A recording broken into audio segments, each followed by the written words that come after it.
Salut à tous les cracks du football anglais, vous êtes sur All In PL et aujourd'hui débrief de toujours cette première journée de Premier League, match entre Manchester City et Bournemouth.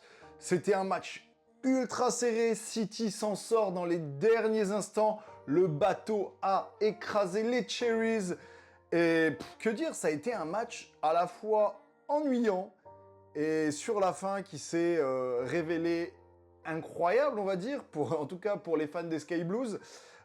Déjà, beaucoup de choses à dire sur les choix de Maresca. Maresca a fait des choix forts qui n'ont pas forcément payé avec sa composition.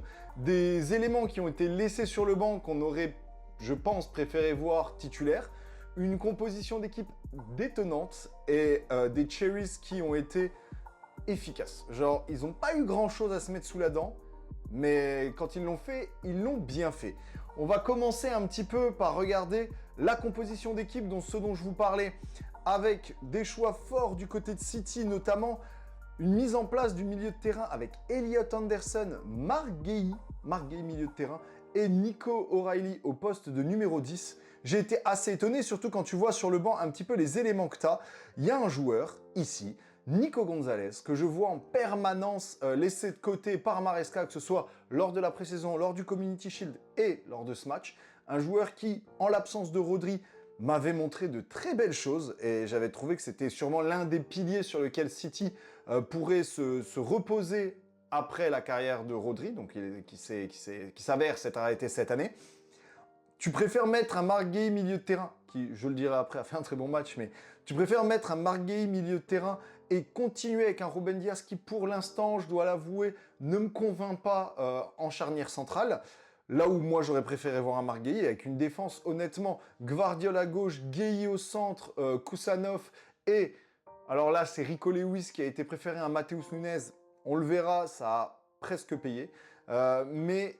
la composition, je suis pas un grand fan. Bon, on voit que Rico Lewis n'a pas fait forcément un bon match, mais offensivement, il a été intéressant.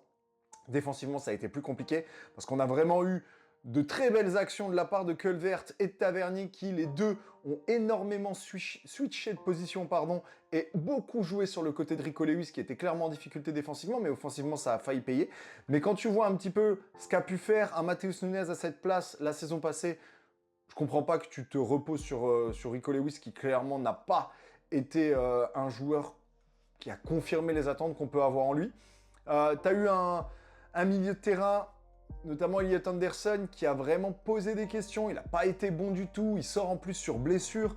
Ça a l'air de tirer juste derrière le genou. Bon, je sais pas trop quoi en penser, mais ça semble être un mauvais choc. Espérons que ce soit rien du tout, mais il s'est quand même d'abord couché, après relevé, puis re-assis par terre. En général, ça sent mauvais quand c'est comme ça. T'as eu un Marc Guéhi qui a été exceptionnel, un Nico O'Reilly que j'ai trouvé très très décevant. C'est pas son poste. Il a été formé en tant que milieu de terrain, mais en tant que numéro 6 ou que numéro 8, mais pas du tout en tant que numéro 10. Et quand t'as des Elliot Anderson et des Marc Guéhi derrière toi, t'es obligé de prendre cette place au milieu de terrain assez haute. Et on l'a surtout retrouvé de façon intéressante et dangereuse sur l'aile gauche en switchant un petit peu de rôle avec Semenyo. Semenyo qui n'a pas fait un bon match du tout, honnêtement, à l'image de son Community Shield. Très mauvais match de sa part, j'ai trouvé. Je trouve que Foden, par contre, c'est mal payé. La note qu'ils lui ont mise, 6,7, j'ai trouvé qu'il a été pas forcément mauvais, qu'il a plutôt fait une bonne partie, que ça a été peut-être l'un des Citizens en attaque les plus dangereux. Peut-être celui qui a le plus provoqué, créé des vraies actions. On va en discuter un petit peu sur le déroulé du match. Et en finissant par Erling Haaland qui, honnêtement, a fait un non-match. Voilà, très mauvais match de sa part. Ce pourquoi on attend Haaland, c'est-à-dire des frappes cadrées dangereuses, ça n'a pas du tout été le cas aujourd'hui. Mais voilà, City, assez décevant, qui s'en sort très bien, on va pas se mentir. Et en face, un Bournemouth, je sais pas trop quoi en penser, parce que c'est une équipe qui a toujours été joueuse, qui là a peut-être manqué un peu de juice, mais qui a été dangereuse quand il fallait, efficace, percutante au bon moment, mais énormément regroupée dans leur moitié de terrain, bloc plutôt bas, ils étaient quasiment dans leurs 25 mètres tout le long de la rencontre, ils ont clairement laissé le ballon à City, de toute façon on le voit sur le momentum du match, voilà, c'est City qui a eu le plus d'occasions, le plus de temps le ballon. Mais ça s'est pas forcément, par exemple, la première mi-temps, on voit une énorme domination de City, mais ça s'est pas forcément ça n'a pas forcément donné de très grosses actions de but. Ça a été assez endormi. Alors que du côté de Bournemouth, le peu de ballons qu'on a touchés ont été dangereux, notamment par les 4 de devant qui ont été ultra intéressants. Franchement, Evan Nilsson, comme numéro 9, je le trouve très très bon. C'est lui d'ailleurs qui donne cette magnifique passe décisive pour Kluivert. But incroyable, la passe elle est folle, la récupération de Ryan elle est bonne, la transmission excellente, et même toute l'action, elle part de Petrovic, elle remonte par tous les joueurs de la défense. Ensuite, tu as Smith qui récupère le ballon, qui fait une longue transversale. Et là, tu as, je crois que c'est Ryan du coup, non, c'est Evan Nilsson qui se bat avec Gvardiol qui s'en mêle un petit peu les pinceaux et qui ne sait plus qui suivre, qui finalement se rabat sur Ryan, mais laisse de l'espace pour Evan Nilsson sur le côté, qui en profite magnifiquement bien et qui fait un excellent centre. Mais avant ça, tu avais eu des grosses occasions pour City, notamment une énorme occasion pour Rico Lewis, suite à un déboulé de Haaland qui transmet à Foden, qui a un déclic énorme et qui met cette sorte de talonnade un petit peu brossée comme ça pour Rico Lewis qui frappe sur le gardien. Petrovic fait une très bonne sortie, honnêtement super barré de sa part. T'as le déboulé donc de Nico O'Reilly qu'on a trouvé sur l'aile gauche qui prend le ballon, ce qu'on voyait, percute sur ce côté-là, il est rapide et il s'arrête pas honnêtement. C'est Smith également ou Hill qui le suit et qui n'arrive tout simplement pas à le rattraper, et il fait comme d'habitude, comme c'est si bien le faire Nico O'Reilly, c'est ce petit centre un petit peu piqué comme ça pour Haaland, qui voit le ballon arriver, qui prend énormément d'avance, voire un petit peu trop, et la balle lui arrive entre la poitrine et le nombril. J'essaie de vous faire des signes, mais vous ne les voyez pas. Il aurait dû y aller de la tête, voilà, il n'y a pas d'autre option, mais il est tellement avancé au moment de son appel qu'il a du mal à se rabattre, et il fait une poitrine tout simplement qui finit dans les bras de Petrovic. Dommage, parce que c'était une énorme action. Haaland a eu, je crois, 4-5 frappes dans la rencontre, une du pied droit sur un déboulé de Gueye qui lui transmet en retrait un petit peu topé comme ça. Trop faible, honnêtement. Petrovic, il a juste à ramasser la balle. Il a eu 2-3 autres frappes, il a eu une petite frappe de loin qui a été complètement loupée, mais bon voilà. Rien de très convaincant de la part de Haaland, à l'image également de son Community Shield qui a vraiment pas été bon. Eh ben on l'a encore une fois pas trouvé dangereux du tout, il a été dans les bons espaces mais n'a pas su quoi faire du ballon ou quoi faire de son corps tout simplement. Petrovic top match d'ailleurs, on en parle, mais top match. Truffert aussi, j'ai trouvé très bon match, alors il est pas bien noté, mais je trouvais qu'il a fait un très bon match comme à son habitude, c'est un joueur qui convainc saison après saison, et son affiliation avec Tavernier, franchement excellent. Mais ouais, t'as eu une équipe défensive du côté de Bournemouth et une équipe de City qui n'a pas réussi à se créer de réelles occasions jusqu'à la fin de rencontre. Donc dans les 10 dernières minutes, ça c'est 2 buts qui arrivent, qui te sauvent la mise. Tout d'abord, un corner avec un Ryan Cherki qui venait de rentrer. Ryan Cherki qui n'a pas été convaincant, voilà, son entrée n'est pas bonne. Mais en fait, on peut pas dire ça parce qu'il met deux passes décisives en l'espace de 5-10 minutes. Mais son entrée n'est pas bonne dans le jeu. Par contre, il arrive au corner, il est précis sur son centre et le corner est parfaitement tiré. C'est un très beau but, c'est Mark Gueye qui le met, une excellente tête, alors qu'il en avait loupé une énorme avant sur un centre d'Elliot Anderson. Il a loupé une tête, mais pas possible. Le gardien avait été pris sur un petit fight entre Gvardiol et son défenseur, j'ai oublié qui c'était. Le ballon passe au-dessus de Petrovic qui lui est bloqué par les deux et au final arrive sur Gueye qui met une tête topée dans le sol et qui passe à côté du but alors qu'il est sur un but vite. C'est incroyable qu'il loupe ça. T'avais ici voilà une tête de Haaland où Petrovic va la chercher, très belle tête d'ailleurs, où il la relève un petit peu Haaland, excellent. Mais t'as eu vraiment du danger provoqué par City, mais pas assez. Pas assez, clairement, sur 90 minutes, on va aller voir un petit peu les statistiques, parce que, honnêtement, je pense qu'elles sont intéressantes, mais tu as une domination, 66% de possession de balle, 2,36 XG face à 0,63, et tu t'en sors dans les 10 dernières minutes. Si on regarde juste sur la première mi-temps, regardez, la première mi-temps, avec un City avec 68% de possession, ils s'en sortent uniquement avec 0,49 XG créé, contre 0,55 pour 2 actions, je pense, du côté de Bournemouth. Franchement, allez, t'en as un petit peu plus. T'as le but, donc, de Kluivert, t'as celui-là, c'est de qui ? Jebinson, je me souviens pas de cette frappe-là. Je me souviens pas de cet arrêt. Ah si, je crois que c'est la tête. C'est la tête sur le coup franc, de Bournemouth. Ouais, t'as quelques actions, mais voilà, Ryan, c'était une petite frappe toute faible.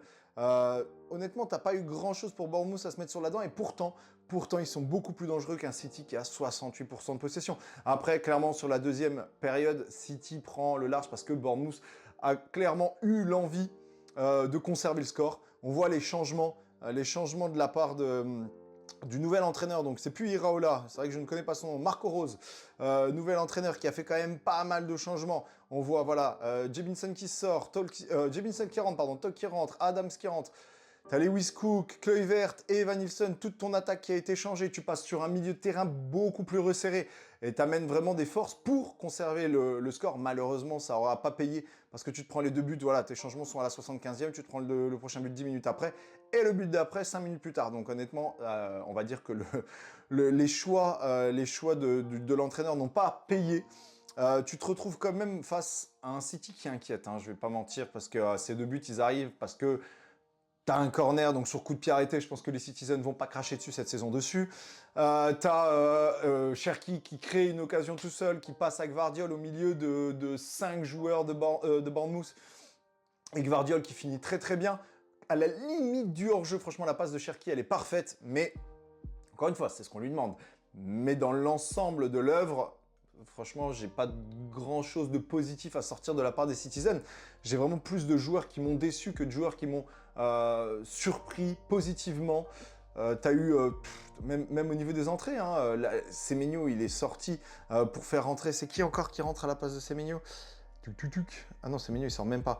Non, c'est Foden, pardon, qui sort à la fin. Donc, pour faire rentrer Jack Grealish, voilà, Jack Grealish quand même qui rentre, qui n'a quasiment pas touché de ballon, rien apporté.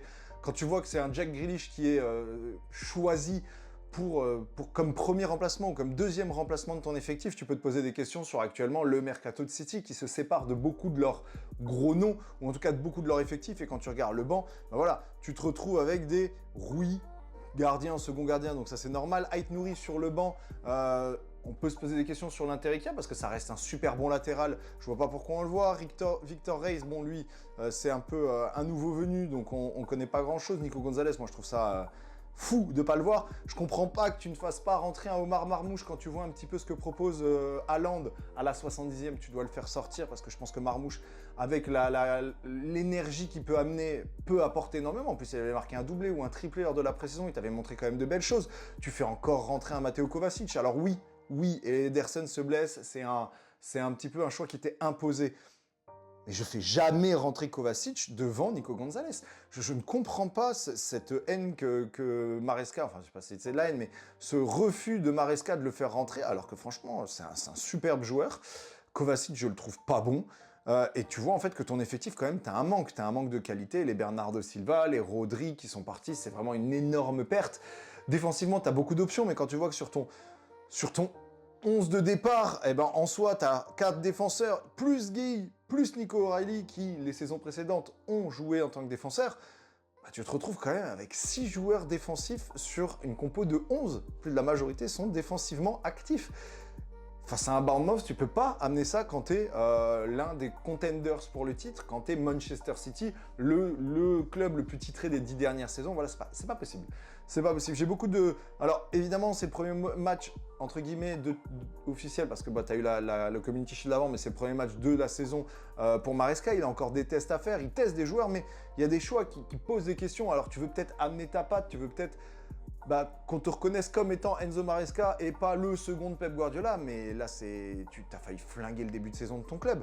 Parce que, honnêtement, quand on voit ce qui s'est passé avec United et quand on voit ce qui s'est passé avec Tottenham, c'est ce qui aurait clairement dû arriver à City aujourd'hui. Quand on voit comment a tourné le match et comment est-ce que tu t'en sors vraiment dans les dernières minutes, bah, t'as eu chaud. Donc City s'en sort, City a les 3 points, félicitations, hein. On va pas se mentir, c'est bien joué de leur part.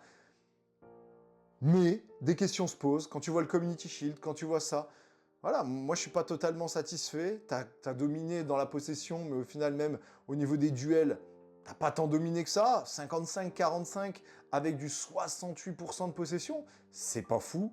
Je sais pas quoi dire, je suis assez déçu de Maresca, assez déçu de cette équipe en général, sur ce qu'on a pu en voir lors de ces 2 premiers matchs, que ce soit le Community Shield ou ce match-là.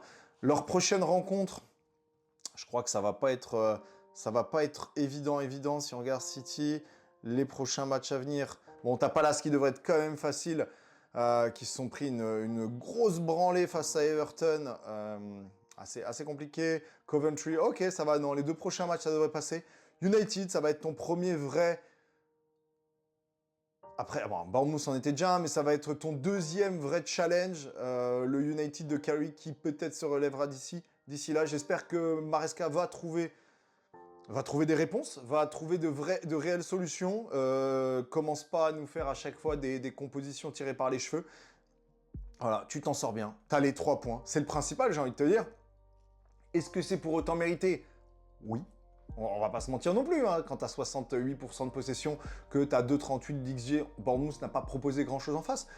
Mais t'aurais presque mérité, d'un point de vue purement physionomique, de ce qu'on a vu de la rencontre, t'aurais presque dû perdre des points là-dedans. Même avec un match nul, je trouve que tu t'en sortais bien quand tu vois ce qui se passe jusqu'à la 80e minute. Donc heureusement pour eux que Cherki est rentré, heureusement que Guéhi a fini par trouver le sens du but. Franchement, Guéhi, top match, top rencontre de sa part. Alors que je ne comprenais pas déjà son placement ici. Pour moi, c'est tellement un bon défenseur que tu dois faire sortir Ruben Dias. Il n'a rien à faire dans ce 11 de départ. Mais bon, voilà, tu t'en sors bien. Aujourd'hui, il y a eu un autre match, une autre rencontre quand même, on va juste rapidement débriefer. 4-0 Brighton Aston Villa, Unai Emery qui se prend une branlée, en plus 4-0 à la mi-temps, hein. Ça veut dire qu'à la deuxième mi-temps, évidemment j'ai pas regardé le match, je vais pas mentir, mais j'étais même pas en double écran, j'étais à fond sur le match City-Bournemouth, mais quand j'ai vu ça, que j'ai vu les buts qui se sont pris en plus, 2 erreurs en première mi-temps, défensivement t'as une perte de balle et l'autre c'est une mauvaise relance du gardien je crois. Waouh, le départ de tes cadres va être très compliqué. Tu as conservé McGinn, tu as conservé Camara, mais en dehors de ça, ben, la perte de Rodgers, la perte non, c'est pas Maxence Lacroix, c'est... Ah, maintenant j'ai perdu les départs côté Aston Villa. Bah, t'as Konsa déjà qui est parti, donc t'as Lindelof qui prend sa place. T'as le départ de Lee Watkins aussi qui va partir, qui est pressenti pour partir à Al-Hilal ou Al-Ittihad, je sais plus lequel des deux. Tu perds quand même la plupart de tes grands joueurs. T'as Somerville. Non, Somerville, c'était West Ham. Oh, maintenant, je me perds. Parce qu'en même temps, West Ham, Aston Villa, les deux, à chaque fois, je m'embrouille un petit peu entre les deux clubs. Mais bon, t'as eu des gros départs cette saison. Unai Emery conserve un effectif, mais pas forcément celui qu'il aurait voulu, je pense. Il y a beaucoup de questions quand même à se poser côté Aston Villa. En plus, leur prochaine rencontre, c'est face à Arsenal. Pour nous, Gunners, ça sent bon. Pour eux, ça pue. C'est un début de championnat mouvementé, très intéressant. On a franchement des grosses surprises, honnêtement. Je ne voyais pas Brighton aussi dominant face à Aston Villa. Je veux voir un petit peu... Ouah, 73% de possession, pardon. 3,67 XG à 0,31. Oh, je vais me le refaire ce match. Oh, je vais me le refaire parce que là... Waouh, Lightman... What? Je suis choqué. Oh, je suis choqué. Oh, c'est un enfer qu'ils ont vécu, là, Aston Villa. Waouh. Ah ouais, t'as 21 tirs à 6. Oh, ton gardien, c'est une catastrophe, hein. 3 arrêts seulement. Prend 4 buts. Oh, je suis en train de découvrir les stats, là. La domination sans partage. Oh, c'est violent, hein. Quoi qu'au niveau des duels, c'est quand même assez proche. Oh la vache, mais offensivement, ça a été un festival côté Brighton. T'avais quoi comme effectif, là? Parce que t'as perdu Welbeck, qui était quand même un bon joueur. Inchelwood qui a sorti une top performance, du coup. Alors, attendez, je vais vous le mettre. Oups là, il y a de la pub qui s'ouvre. Je vais vous le mettre, parce que là, il y a eu du... il y a eu du gros, hein. Alors, Inchelwood, il a fait quoi? Je découvre avec vous. Ok. Elle a mis doublé, en plus, hein. Petit doublé. Sur 1,41 d'expected goal en 3 frappes. Oh ouais, c'est impressionnant, hein, hitmap. Ok, il n'a pas touché tant de ballons que ça. Mais efficace. En même temps, avec un doublé là dans ce match-là, tu te mets bien. Ah non, mais... ouais, ok. Bon, je vais me le regarder parce qu'il y aura peut-être quelque chose à dire. On reviendra peut-être dessus. L'effectif de Brighton en soi n'a pas beaucoup bougé, hein. Je regarde, parce que j'ai pas trop suivi leur mercato, mais je reconnais quand même beaucoup de noms, hein, que ce soit des Dunk, des Ayari, des Kroos, des Verbruggen, même il était déjà là, Rutter également, de Kuiper, ça fait longtemps, Gomez pareil, alors Boskagli, je connais un peu moins, il était sûrement là la saison passée, mais je dois avouer que l'effectif de Brighton, c'est peut-être pas celui que je connais le mieux, mais waouh, pourtant, hein, Bundia... McGinn, Camara, Pau Torres, Madsen, Matikash, t'as quand même des noms connus quoi du côté d'Aston Villa. C'est pas... D'ailleurs, Emiliano Martinez, il est pas là lui? Il est blessé? Ah, je l'avais mis dans ma fantasy, donc... Décidément. Ok, comment ça se fait qu'il... oui, c'est Suzuki, mais il est sur le départ? J'ai pas suivi. Bon, très étonnant ce qui s'est passé. Je vais regarder tout ça, on en débriefera plus tard. Ouais, je vous laisse sur cette petite découverte ensemble de ce qui s'est passé. Je vais approfondir un petit peu ça parce que je pense qu'il y a de belles choses à voir du côté de Brighton. Peut-être une saison surprise ou alors peut-être une saison catastrophique pour Aston Villa et la perte de Morgan Rogers sera peut-être beaucoup plus payante que ce qu'on aurait pu imaginer.